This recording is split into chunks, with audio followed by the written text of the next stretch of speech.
Достар, мен тағы да шығып тұрмын. Жаңа эфирді сөндіргеннің арасынша Ақарана апа маған қысым жасап жатыр. Қазір бастық қабылдаған жағдайда дейді, мен сені телефонмен кіргізбеймін дейді.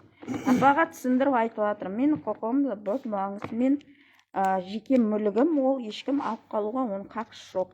Тек қана санкция, соттың санкциясымен алынады бұл. Біреудің жеке мүлігі, сосын прокурордың санкциясымен. Апаға да түсіндіріп айттым, менің құқығым бұзылатын болса, мен осы жерге дежурный прокурормен 102 шақырам. Маған осындай қысым жасалып жатыр. Мен облздравқа келіп, бастыққа кірейін десем, мен бұлардың үйлеріне келіп тұрған жоқпын. Мен государственный учреждение келіп тұрмын.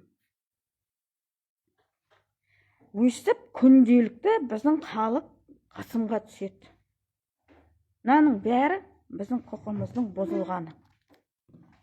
Заңда жоқ, ішкі тәртіпке бағындырып қойғысы келеді. Ішкі тәртіпке Қазақстан азаматтары бағынуға міндетті емес.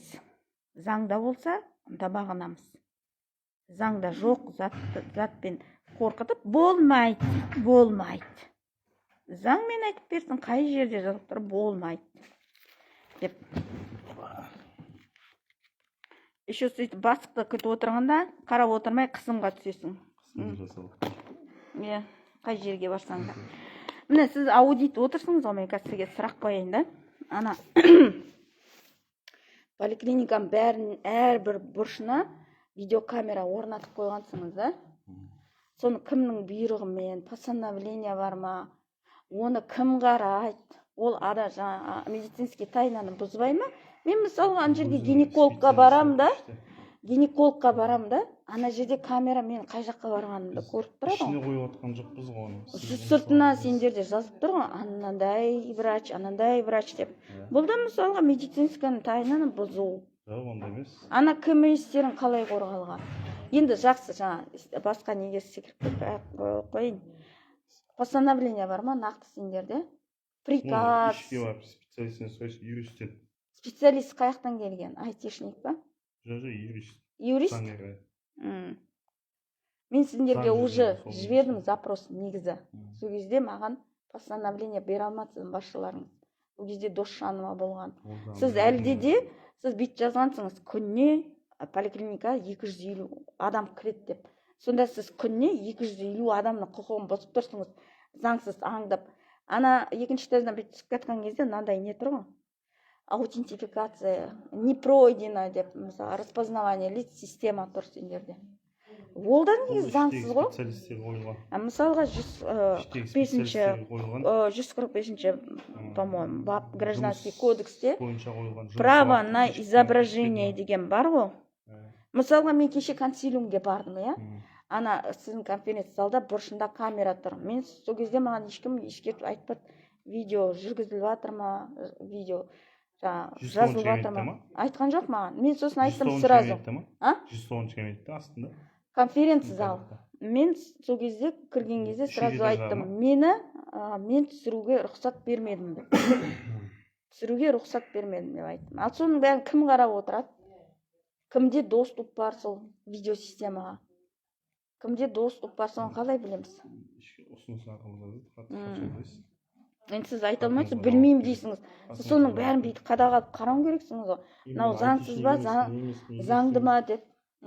Заң жүзінде айналысатын специалистер. Заң жүзінде, енді постановление болмаса, сендерде андай ауызша айтып жібереді да. Өткенде бір рет мынандай оқиға болып, мен кіріп батқан кезде охранник мен рюкзагыма жабысты. Енді не ұялып отырсыңыз ба? Ұяламын. Сіздің жұмысыңыз енді ашық болу керек, мен сізге кәдімгі былай пациент есебінде сұрақ қойып отырмын ғой. Айта алмайсыңыз ешқайсына. Постановление жоқ. Бәрі захотели там КМБ-ның ауызша бұйрығымен барып, ананы толтырып тастадыңдар. Ана камералар деген қарайған ақша тұрады жар, оған ақша бар да сендерде.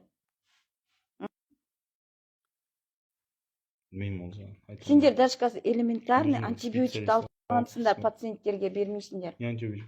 Антибиотик. Мысалғанда простуда білмеймін ауырғанда, ОРВИ, ОРЗ, бұрын антибиотик беріледі деп, қазір жоқ. Біз алып тастаған жоқ. Енді. Ана Өткенде мен ана сіздің басшыларыңызға кірейін деп барғанда медсестралар тұр екен.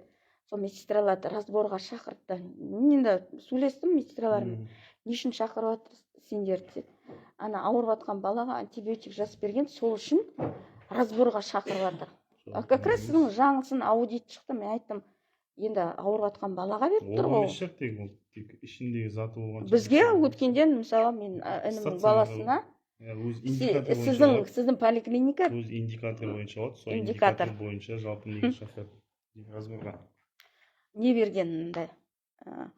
Срок өтейін деп тұрғанда, срок бітейін деп тұрды, 2 күнға сондай дәрі әкеп берген. Мен видеоға түсіріп сіздің аудитке жібергенде жүгіріп келіп медсестралар ана срок нормальный нені препарат алып келді да, ананы алып кетті сұрап келіннен. Бере қойшы, ана апаңа айта қойшы, түсірмесін деп. Осындай құқық бұзушылық сендерде көп қой. Соның бәрін аудиттің жұмысы ол қадағалап қарайтын. Сол достар мен сондай. Біздің аудит на поликлиниканы сонымен әңгімелесіп отырмын ғой, енді сұрақ қой. Қарап отырмай. Сұрақтарға жауап алмадым мен. Сол әлі отырмын облздравда. Жарты сағат қалды енді. Қазір ана шығып қашып кететін шығар бәрі, жұмыс уақытым бітті деп. Сол 1 сағаттан асты мен бастығына кірейін деп тұрмын, жалобымен кіре алмай отырмын. 2-ші группам мүгедектігім бар мен. Сол, да жарты сағаттан кейін шығам, достар.